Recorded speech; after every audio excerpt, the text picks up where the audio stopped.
comunicação com pelo menos 15 dias de antecedência, definição do percentual mínimo de funcionamento dos serviços considerados essenciais. São alguns pontos da proposta da comissão para regulamentar o direito de greve do servidor público. O direito de greve para o servidor público ainda não foi regulamentado. Mesmo assim, em 2012, foram registradas quase 400 paralisações, mais de 60 mil horas não trabalhadas. Esse direito está previsto na Constituição, mas as regras precisam ser detalhadas em lei.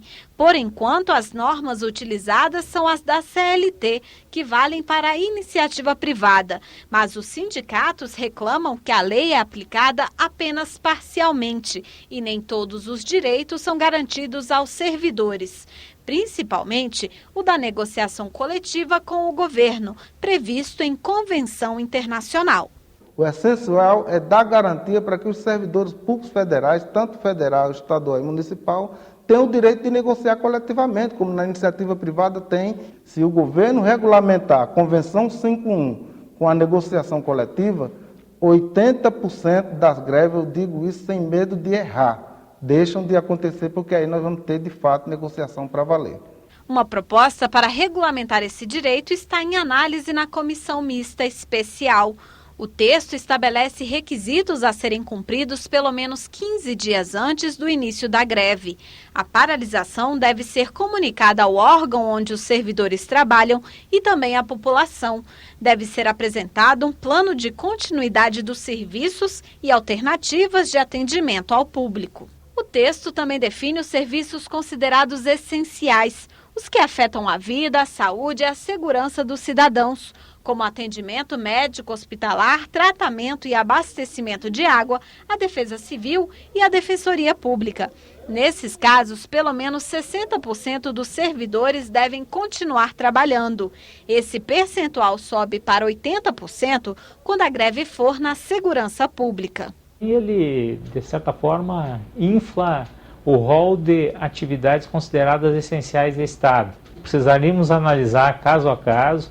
Duvido que isso tenha sido feito nesse projeto, para ver realmente se determinada atividade, com 60% é necessário ou não para manter a atividade essencial em curso.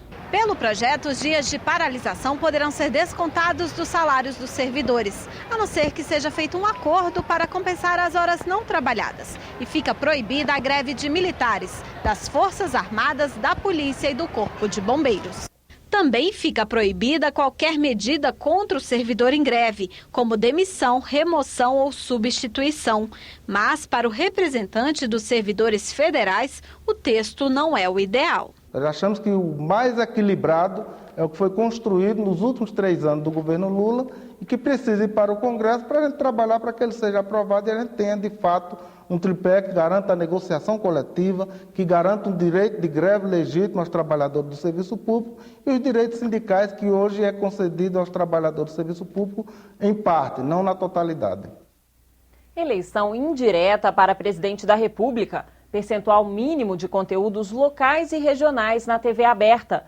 Esses são outros temas que serão regulamentados. É o que revela o consultor do Senado, João Trindade, que está ajudando nos trabalhos da comissão especial. Um levantamento da Casa Civil mostra que existem mais de 180 mil normas, entre leis, decretos e resoluções conflitantes entre si ou com a própria Constituição. João, já parte daí a necessidade de se consolidar essa legislação? É algo que já está previsto na Carta desde a promulgação? Essa necessidade de consolidar a legislação federal, ela serve até para dar mais segurança jurídica até para o próprio cidadão. Você já imaginou o que é para um cidadão que não é formado em direito, ou até mesmo para quem é formado em direito, conhecer todas essas 180 mil normas, saber qual revogou qual que afinal de contas está em vigor? Isso é muito complicado. Então essa necessidade é uma necessidade prática de consolidar.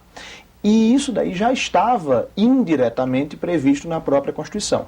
A Constituição ela disse que uma lei complementar iria tratar sobre a consolidação das leis. E essa lei veio em 98, a Lei Complementar 95, dizendo como é que se deveria fazer essa consolidação da legislação federal.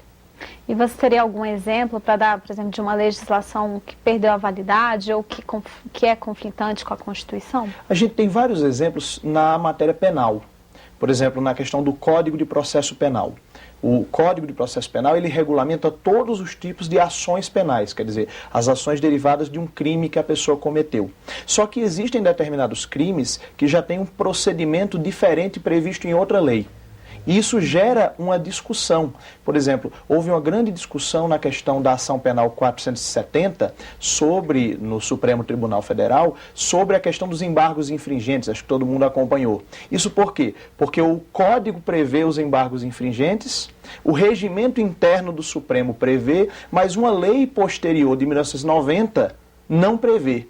E aí fica a dúvida, o fato de a nova lei não ter previsto aquilo, revoga ou não revoga esse recurso? Esse recurso existe ou foi revogado? Isso gerou uma discussão que o próprio Supremo Tribunal Federal teve que passar um dia inteiro discutindo para poder chegar numa conclusão. Então isso demonstra como é necessária essa regulamentação, essa consolidação da legislação federal. Além do trabalho escravo, do direito de greve no serviço público, a comissão tem trabalhado para regulamentar outros pontos. O que mais o senhor destacaria, então, desse trabalho? Olha, há uma situação que nem os próprios estudiosos do direito davam muita importância e que na comissão se mostrou que era uma lacuna, quer dizer, uma ausência muito sentida na legislação, que é a questão das regras para a eleição indireta de presidente e vice-presidente da República, se os cargos ficarem vagos na última metade do mandato. Porque qual é a questão? A Constituição já diz que, se houver vacância do cargo de presidente e vice, se faz uma nova eleição. E se essa vacância ocorrer na última metade do mandato, a eleição é indireta, quer dizer, quem vota não é o povo, quem vota é o Congresso Nacional na forma da lei. Só que não tem essa lei hoje. Em resumo, se houver uma situação no Brasil de vacância do cargo de presidente e do cargo de vice na última metade do mandato, não tem nenhuma lei que diga como essa eleição vai ser feita. E aí se percebeu isso nos trabalhos da comissão, e a comissão então apresentou um projeto que a minuta foi apresentada pelo senador Pedro Taques e o senador Romero Jucá, que foi o relator, fez alguns aperfeiçoamentos. Isso já foi apresentado pela comissão e já está tramitando um projeto que diz como vai se fazer a eleição indireta se houver essa vacância do cargo de presidente e vice. Outro projeto também que é muito importante, relevante para todo o Brasil, é a questão da definição de conteúdos mínimos regionais na programação da TV aberta. Porque muitas vezes a TV aberta tem aquela programação nacional e deixa muito pouco espaço para a produção local, para a produção regional, quer dizer, para aquelas notícias do Estado ou para programas mesmo produzidos em cada Estado. Isso já está previsto na Constituição Federal, que a TV aberta deve deixar esse espaço para a produção regional, mas isso hoje não é cumprido porque tem a falta da lei. Então, se essa lei, se esse projeto já foi apresentado pela comissão também, se esse projeto for aprovado e virar lei, o próprio cidadão vai verificar que na TV aberta, além do conteúdo nacional, haverá também mais conteúdo produzido no seu estado. É também algo importante. Tá ótimo. Muito obrigada pela sua presença aqui no nosso estúdio, João. Eu que agradeço. O prazo para o funcionamento da comissão especial terminou no último dia 23 de dezembro. Já existe um requerimento que precisa ser aprovado pelo plenário do Congresso para a prorrogação dos trabalhos, mas ainda não há definição do novo prazo. Uma comissão temporária não pode ultrapassar uma legislatura, por isso os parlamentares devem concluir a tarefa até o fim do ano. Esse foi o Jornal do Senado Retrospectiva sobre a Comissão Especial para Regulamentar a Constituição. Obrigada pela audiência e continue com a nossa programação.